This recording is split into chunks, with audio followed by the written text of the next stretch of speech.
Hello everyone, welcome back to my channel friends. आज के video में हम बीएड सेकेंड ईयर के complete previous year question paper को सॉल्व करने वाले हैं।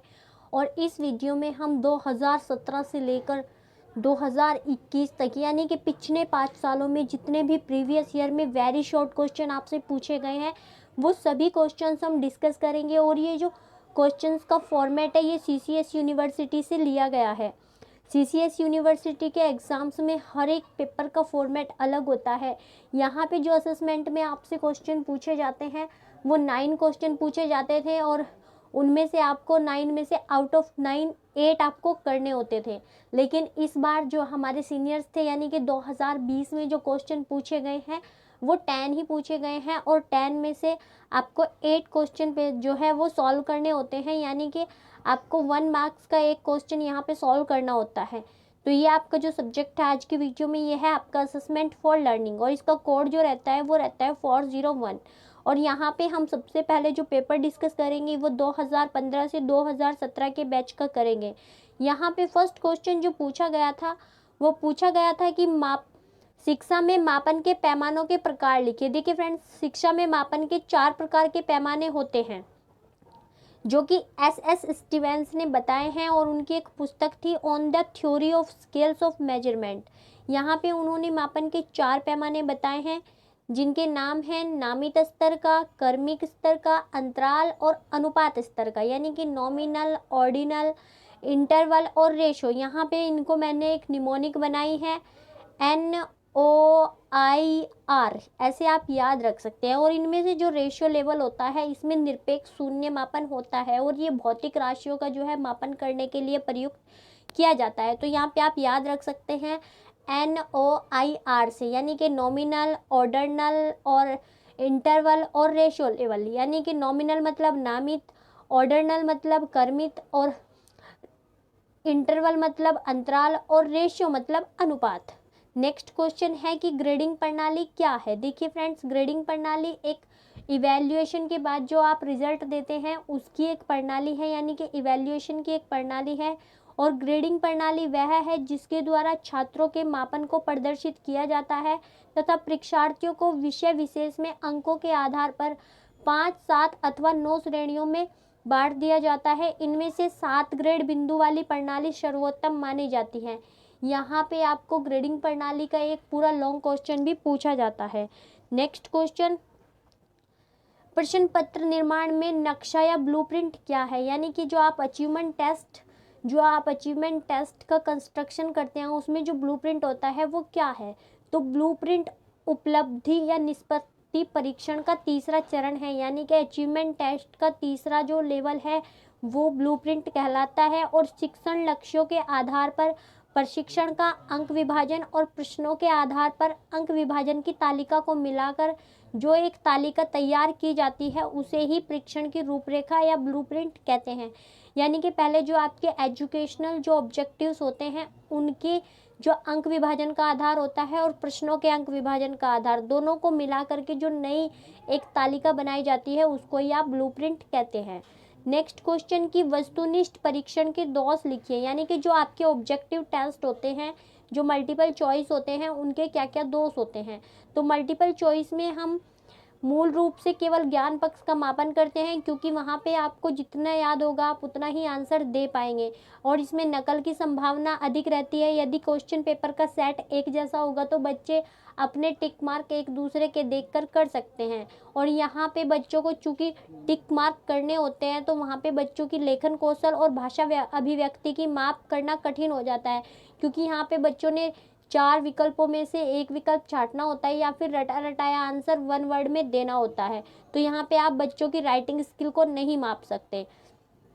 मूल रूप से केवल स्मरण शक्ति का ही मापन होता है। यानी कि यहाँ पे आप बच्चे से कोई भी प्रयोगात्मक कार्य नहीं करवा रहे हैं या फिर आपका कोई भी क्वेश्चन ऐसा नहीं है जहाँ से वो अपने जो उसकी बुद्धि है, जो उसकी समझ है उसका मापन कर सकें। यहाँ से सिर्फ आप केवल बच्चों के रिकॉल करने की क्षमता को ही माप सकते हैं। यहाँ पे कई क्वेश्चंस जैसे कि एक क्वेश्चन के 4 विकल्प दिए होते हैं उनमें से आपको पता है कि 2 में से कोई सा एक हो सकता है तो यहाँ पे आप अंदाज से भी उत्तर दे सकते हैं।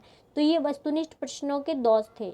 नेक्स्ट क्वेश्चन की मूल्यांकन में पृष्ठपोषण की भूमिका बताइए, यानी कि इवैल्यूएशन में रीइंफोर्समेंट क्या रोल प्ले करता है वो आपको बताना है। तो पृष्ठपोषण द्वारा छात्र को स्व अध्ययन और स्व मूल्यांकन की जानकारी होती है, यानी कि आप किसी को रीइंफोर्स कर रहे हैं, उसको बता रहे हैं कि कैसे करना है, क्या करना है और क्या कमी उसने की है, तो उससे बच्चे को पता चलता है कि उसने कितना अचीव कर लिया है और उसको और क्या क्या करना चाहिए।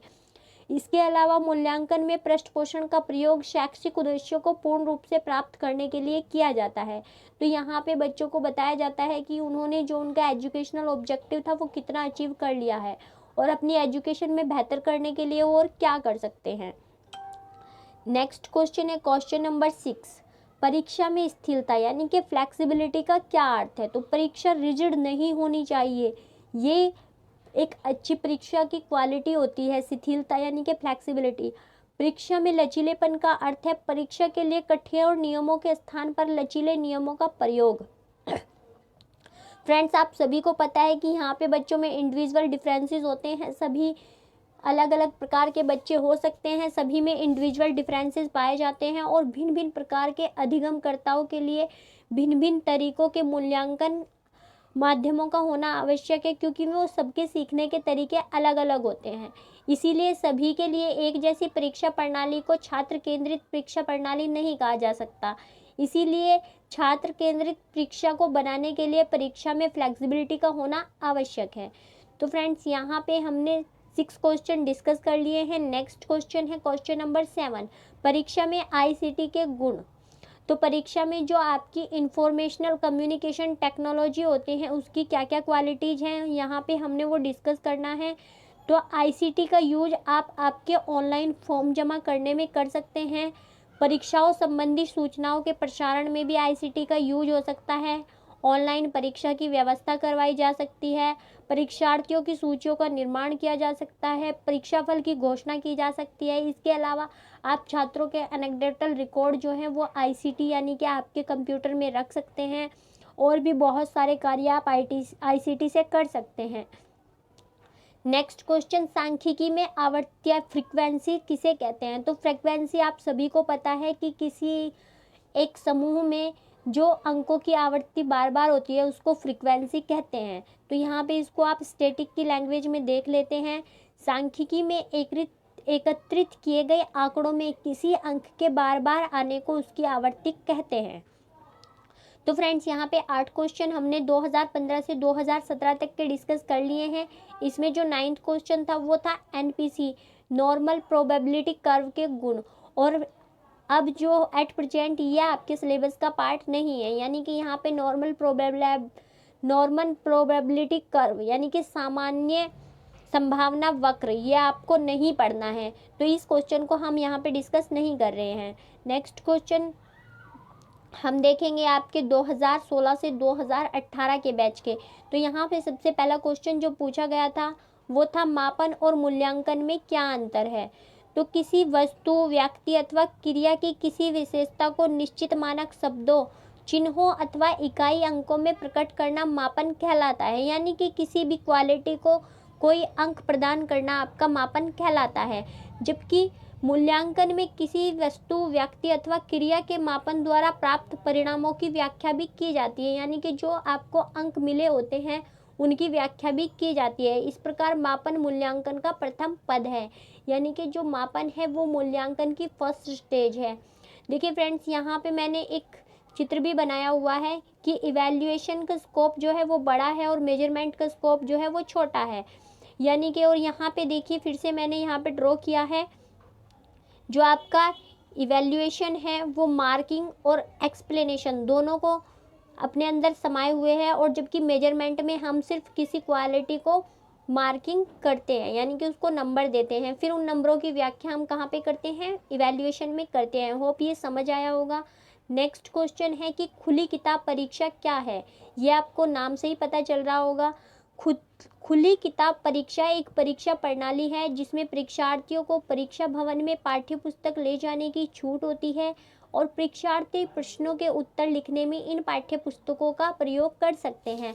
हालांकि आप कोई भी पाठ्य पुस्तक नहीं ले जा सकते, जो वहाँ के एग्जाम बोर्ड द्वारा निर्धारित की गई पाठ्य पुस्तकें हैं वही इसमें ले जाने की अनुमति दी गई थी। पाठ्य पुस्तक के अतिरिक्त कोई अन्य पुस्तकें, प्रश्नोत्तरी, मैडीजी अथवा हस्तलिखित सामग्री परीक्षा भवन में ले जाने की छूट नहीं होती और ना ही परीक्षार्थियों को आपस में बात करने की छूट होती है। तो यहाँ पे सिर्फ इस परीक्षा प्रणाली में जो एग्जाम बोर्ड द्वारा निर्धारित पुस्तकें हैं वही ले जाई जाती हैं। और इस प्रणाली का अगर यूज पूछे तो कहाँ पे किया गया था, तो ये यूपी में किया गया था और ये बहुत बुरी तरीके से फेलियर रही थी, यानी कि ये परीक्षा प्रणाली बिल्कुल भी अच्छी प्रणाली नहीं रही थी। नेक्स्ट क्वेश्चन है वस्तुनिष्ठ प्रश्नों के क्या दोष होते हैं। तो ये रिपीटेड क्वेश्चन है, ये हम ऑलरेडी डिस्कस कर चुके हैं, आप वीडियो को रिवर्स करके देख सकते हैं। नेक्स्ट क्वेश्चन है कि आंकड़ों के रेखीय प्रस्तुतिकरण के 3 उदाहरण दीजिए। तो आंकड़ों का रेखाओं द्वारा प्रस्तुतिकरण करना आंकड़ों का रेखीय प्रस्तुतिकरण कहलाता है।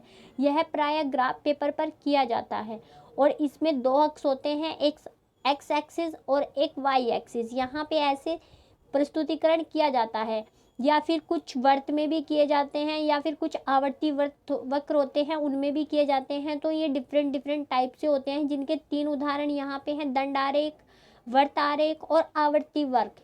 वर्त आरेख मतलब पाई चार्ट।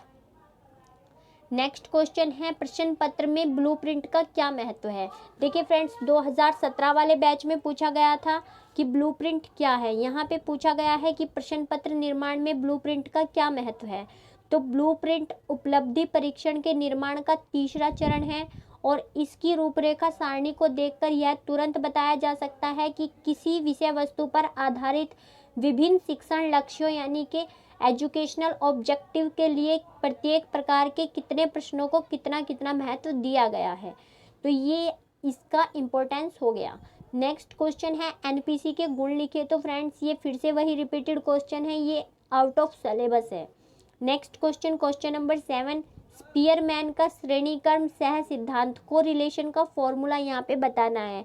तो स्पीयरमैन का जो कोरिलेशन है उसको हम रैंक अंतर विधि यानी कि रैंक डिफरेंस मेथड भी कहते हैं और इसका जो सूत्र है वो ये है, ये आपका है 1 - 6 sigma D square upon n into N square minus 1। यहाँ पे ये जो साइन है ये सहसंबंध गुणांक का है, सिग्मा मतलब योग और डी स्क्वायर मतलब क्रमों रैंक्स के अंतर के वर्ग। तो नेक्स्ट क्वेश्चन है यहाँ पे कि शिक्षा में सांख्यिकी का महत्व बताइए। तो फ्रेंड्स, शिक्षा में सांख्यिकी यानी स्टैटिक्स का निम्नलिखित महत्व है। इसका प्रयोग आप शैक्षिक नियोजन तथा प्रशासन में कर सकते हैं। छात्रों के वर्गीकरण में भी सांख्यिकी का उपयोग किया जाता है। छात्रों के परीक्षा प्राप्तांकों की व्याख्या करने में भी इसका उपयोग होता है और छात्रों के 2 समूहों के प्राप्तांकों की तुलना करने में भी सांख्यिकी का प्रयोग यहाँ पे किया जाता है। नेक्स्ट क्वेश्चन देख लेते हैं। नेक्स्ट क्वेश्चन है क्वेश्चन नंबर 9, शिक्षक निर्मित परीक्षण के क्या गुण होते हैं। तो शिक्षक निर्मित परीक्षण के निम्नलिखित गुण होते हैं।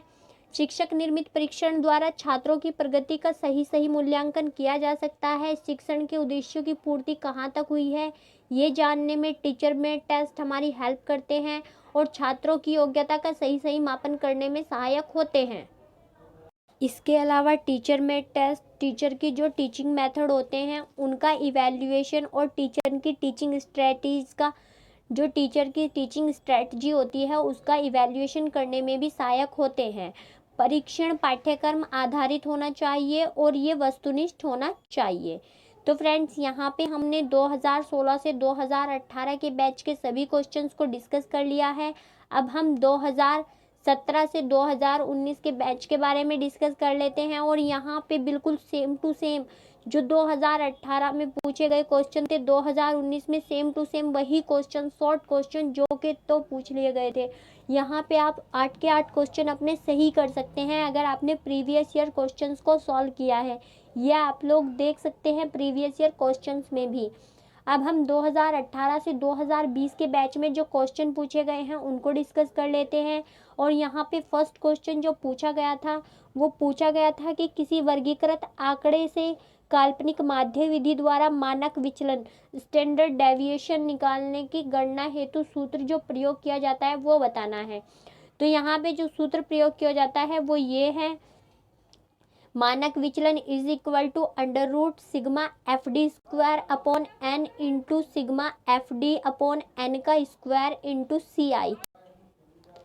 सी आई का मतलब होता है वर्गांतर का आकार, एफ मतलब आवृत्ति होती है और डी मतलब होता है एक्स यानी कि उच्च सीमा प्लस निम्न सीमा अपॉन 2 माइनस एज्यूम्ड मीन यानी कि कल्पित माध्य, और इसके अपॉन में यहाँ पे सी आई होता है। एक्स निकालने का फॉर्मूला मैंने यहाँ पे लिखा हुआ है, यहाँ पे आप देख सकते हैं। नेक्स्ट क्वेश्चन है आपका चतुर्थांश विचलन की गणना का सूत्र लिखिए, यानी कि क्वाड्रिलेटरल जो परसेंटाइल होता है, सॉरी फ्रेंड्स चतुर्थांश विचलन है, यानी कि क्वाड्रल जो स्टैंडर्ड डेविएशन है, जो क्वाड्रल डेविएशन है उसकी गणना का सूत्र लिखना है। तो यहाँ पे देख लेते हैं, किसी समूह के माध्यांक से उसके दोनों ओर के चतुर्थांशों Q1 और Q3 के विचलन के औसत को चतुर्थांश का विचलन कहते हैं, यानी कि क्वाड्रिलेटरल जो आपका डेविएशन है वो Q3 माइनस Q1 अपॉन 2 यानी कि परसेंटाइल 75 माइनस परसेंटाइल 25 अपॉन 2 होगा। नेक्स्ट, दो सांख्यिकीय वक्रों के नाम, यहाँ पे लास्ट पेपर में आपसे 3 पूछे गए थे, यहाँ पे 2 पूछे गए हैं। तो दो सांख्यिकीय वक्र दंड आरेख बार डायग्राम तथा वृत्त आरेख पाई डायग्राम है। नेक्स्ट क्वेश्चन में आपको बहुलक बताना है, यानी कि यहाँ पे आपको मोड बताना है। तो मोड बताने के लिए आप सबसे पहले इन आंकड़ों को व्यवस्थित कर लेंगे बढ़ते हुए क्रम में, और फिर देखेंगे कि किसकी आवृत्ति कितनी बार हुई है। तो यहाँ पे सर्वाधिक आवृत्ति 5 की हुई है और जो कि 5 ही बार हुई है, अतः यहाँ पे जो बहुलक होगा, जो मोड होगा वो 5 होगा। नेक्स्ट जो आपका क्वेश्चन है वो एक फिल इन द ब्लैंक था। एक परीक्षण के स्कोर की संगतता को परीक्षण की क्या बताती है, ये विश्वसनीयता बताती है। क्या बताती है? विश्वसनीयता बताती है, reliability. Next question, open book परीक्षा के कोई 2 गुण लिखिए, यानी कि खुली किताब परीक्षा के कोई 2 गुण बताते हैं। तो इसमें सबसे पहला गुण तो यही होगा कि बच्चों को रटना नहीं पड़ेगा, इसमें छात्रों को रटने की आवश्यकता नहीं होती और वे पूरा ध्यान तथ्यों को समझने में लगाते हैं। जब उन्हें परीक्षा भवन में पुस्तकों को ले जाने की अनुमति होती है तो वे अन्य अनुचित साधनों का प्रयोग नहीं करते, यानी कि यहाँ वहाँ से नकल करने की कोशिश नहीं करते, पेपर आउट कराने की कोशिश नहीं करते। नेक्स्ट क्वेश्चन है कि किसी भी 2 प्रकार की वैधता के नाम लिखिए। तो एक परीक्षण की वैधता के बारे में अमेरिका मनोवैज्ञानिक संघ ने 1966 में अपने मोनोग्राफ में वैधता के 3 प्रकार बताए हैं, जिसमें आपकी सबसे फर्स्ट है विषय वस्तु वैधता, यानी कि कंटेंट की जो वैलिडिटी है वो, कसौटी संबंधित वैधता और कंस्ट्रक्टिव वैलिडिटी यानी कि रचनात्मक वैधता। नेक्स्ट क्वेश्चन है 50वां प्रतिशतक प्राप्तांक की गणना का सूत्र लिखिए। तो यहाँ पे जो 50वां प्रतिशत प्राप्तांक की गणना का सूत्र है वो है n is equal to p upon 100 into n। इसके बाद नेक्स्ट क्वेश्चन देख लेते हैं, वर्ग अंतराल की ऊपरी सीमा और निचली सीमा के बीच के अंतर को वर्ग अंतराल का प्रश या फिर रेंज या फिर प्रसार कहते हैं। ये क्वेश्चन आपने याद रखना है। ये ऐसे भी पूछा जा सकता है कि प्राश या रेंज या प्रसार किसे कहते हैं। तो एक जो वर्ग अंतराल होता है उसकी ऊपरी सीमा और निचली सीमा के अंतर को उसका प्राश या रेंज कहते हैं। अब हम जो 2019 से 2021 के बैच में क्वेश्चन पूछे गए हैं वो डिस्कस कर लेते हैं। तो यहाँ पे सबसे पहला क्वेश्चन जो पूछा गया था वो पूछा गया था आंकड़े संकलन के विभिन्न नाम लिखिए, यानी कि name various data gathering tools. देखिए यहाँ पे हिंदी में क्वेश्चन बहुत अजीब तरीके से पूछा गया था, जिसका आंसर बिल्कुल भी समझ नहीं आ रहा था। फिर मैंने इसको इंग्लिश में देखा तो पता चला कि यहाँ पे आपको टूल्स बताने हैं डाटा गैदरिंग के। तो शैक्षिक क्षेत्र में आंकड़े संकलन के लिए साक्षात्कार, अवलोकन, सर्वे, केस स्टडी आदि विधियों को काम में लाया जाता है। इन विधियों से आप डाटा कलेक्ट कर सकते हैं। नेक्स्ट क्वेश्चन है मनोवैज्ञानिक परीक्षण क्या है, यानी कि साइकोलॉजिक टेस्ट क्या होते हैं। तो साइकोलॉजिक टेस्ट ऐसे टेस्ट होते हैं जिनके द्वारा छात्रों की मनोवैज्ञानिक क्षमताओं का परीक्षण किया जाता है। मनोवैज्ञानिक परीक्षण कहलाते हैं, यानी कि आपका जो एप्टीट्यूड है, जो आपकी एबिलिटीज़ हैं, उनको जानने के लिए जो परीक्षण किए जाते हैं वो आपके मनोवैज्ञानिक परीक्षण कहलाते हैं, जैसे बुद्धि परीक्षण, व्यक्तित्व परीक्षण, एप्टीट्यूड टेस्ट, मेमोरी टेस्ट तथा आपका जो रुचि परीक्षण है, ये सभी इसमें शामिल हैं। नेक्स्ट क्वेश्चन है कि अवलोकन की प्रक्रिया में उपयोग होने वाले पद। तो देखिए फ्रेंड्स, ऑब्जर्वेशन का जो प्रोसेस होता है उसमें 4 आपके मुख्य स्टेजेज होते हैं, जिसमें सबसे पहले आप सिलेक्शन करते हैं, फिर आप सैमुलेशन करते हैं यानी कि बच्चे को प्रोत्साहित करते हैं, फिर आप उनकी रिकॉर्डिंग करते हैं यानी कि क्या क्या प्रतिक्रिया बच्चों ने दी उसको अभिलेखबद्ध करते हैं, फिर उसकी कोडिंग करते हैं यानी कि उसका वर्गीकरण आप करते हैं। तो ये अवलोकन की प्रोसेस में यूज होने वाले 4 पद हैं, इनको आपको याद रखना है। ये SSRC से आप याद रख सकते हैं, सिलेक्शन, सैमुलेशन, रिकॉर्डिंग और कोडिंग। नेक्स्ट क्वेश्चन है संख्यात्मक आंकड़ों यानी कि क्वालिटेटिव आंकड़ों की प्रकृति, गुणात्मक आंकड़ों की प्रकृति। तो संख्यात्मक आंकड़ों की प्रकृति गुणात्मक होती है, इसमें आंकड़ों का वर्गीकरण उनके क्वालिटीज के आधार पर किया जाता है और इसके बाद उन्हें संख्या के रूप में निरूपित किया जाता है, या क्योंकि उनका अगर हमने जो है स्टैटिक्स में उनके बारे में जानना है, उनकी केंद्रीय प्रवृत्ति की माप को जानना है, तो उनको अंकों में निरूपित करना ही पड़ेगा। इस प्रकार संख्यात्मक आंकड़ों की प्रकृति गुणों की मात्रा पर निर्भर करती है। नेक्स्ट आपने लिखना है ICT के बारे में, सूचना संप्रेषण तकनीकी। तो ICT से तात्पर्य उन वैज्ञानिक आविष्कारों और उनके प्रयोग से है जिनके द्वारा सूचनाओं का भंडारण, संग्रहण और पुनः प्रस्तुतिकरण किया जाता है और दूर बैठे व्यक्तियों के बीच संप्रेषण की व्यवस्था की जाती है। तो ये आपका सूचना संप्रेषण तकनीकी कहलाता है। नेक्स्ट क्वेश्चन है माध्य और माध्यमान का सूत्र लिखिए, यानी कि आपको मीन और मीडियन का सूत्र लिखना है। तो सबसे पहले मीन का सूत्र देख लेते हैं। मीन में आपको सिग्मा fx/n लिखना होता है, जबकि मीडियन आपके सम पदों के लिए अलग होती है और विषम पदों के लिए अलग तरीके से निकालते हैं। मीडियन निकालने के लिए सम पदों के लिए जो सूत्र दिया है वो n/2वें पद का मान और n+2वें पद का मान इसके अपॉन में 2 कर देते हैं, और विषम पदों के लिए n+1वें पद का मान हमने 100 निकालना होता है।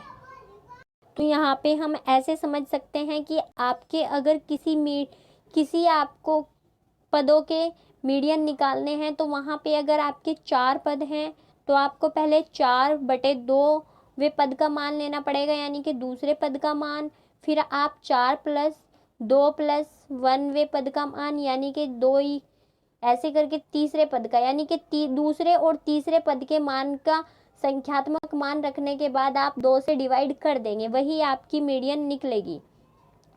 माध्य के लिए प्राप्तांकों को पहले क्रम की स्थिति में लगाना होता है। नेक्स्ट क्वेश्चन मानक विचलन, स्टैंडर्ड डेविएशन क्या है? तो किसी समूह के प्राप्तांकों के माध्यमान से प्राप्तांकों के विचलन के वर्ग के औसत के वर्गमूल को मानक विचलन कहते हैं। देखिए फ्रेंड्स, फिर से समझिएगा, किसी समूह के प्राप्तांकों के माध्यमान से, यानी कि एक समूह है जिसके प्राप्तांक दिए हुए हैं और उनका आप मीन निकाल चुके हैं, और उस मीन से जो विचलन होगा, उस मीन से जो समूह का विचलन होगा, यानी क्या तो नेगेटिव होगा या पॉजिटिव होगा, या तो बढ़ता होगा या घटता होगा, तो दोनों तरफ के वर्गमूल को मानक विचलन कहते हैं। और इसके लिए जो फॉर्मूला यूज होता है वो होता है standard deviation is equal to √σd²/n।